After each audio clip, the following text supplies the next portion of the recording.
Tara guys, ipapasyal namin kayo ngayon sa Southampton. Ang first stop natin sa Titanic Restaurant.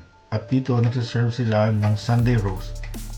Di lang fish and chips ang sikat dito sa UK, kundi yung Sunday roast din nila.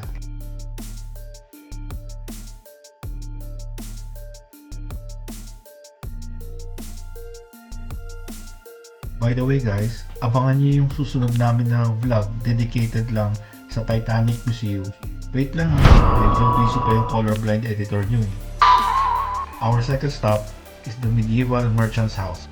Kaso maraming sarado ngayon, kaya sa labas muna tayo. Next is St. Michael's Church. Tinayo siya during Middle Ages. Next is Tudor House. Ulala, sarado rin siya. Now guys, let's walk around Southampton Old Walls. Pinagawa siya ni King Edward III for protection against enemy forces coming by sea. Ito kaya yung lifeboat na ginamit sa Titanic? At itong bangka naman na to from 1450 ang ginagamit nila for trading.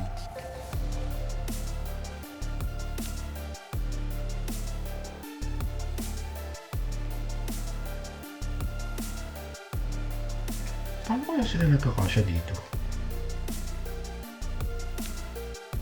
Pagod na ba kayo guys? Ako kanina pa eh. Pero tara, punta pa tayo sa Mayflower Park. Park na ba to? Sayang yung lakad ko papunta dito.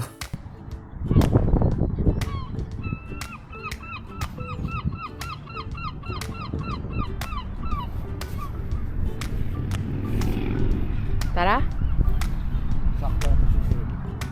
Let's walk back para sunduin ang anak. Ito ang mall nila, Westquay. Tapos meron silang sinehan na napakalaki. Diyan nawala yung anak ko. Diyan nawala yung Mic ko. Lesson learned guys, huwag magre-rely sa magnet. I-secure nyo mabuti. Kung gusto nyo, i-mighty ban nyo sa balat nyo eh.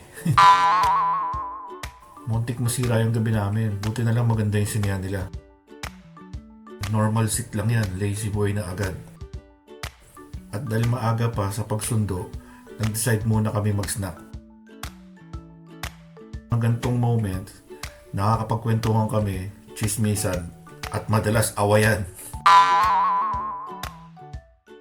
At syempre, hindi mawawala yung dessert.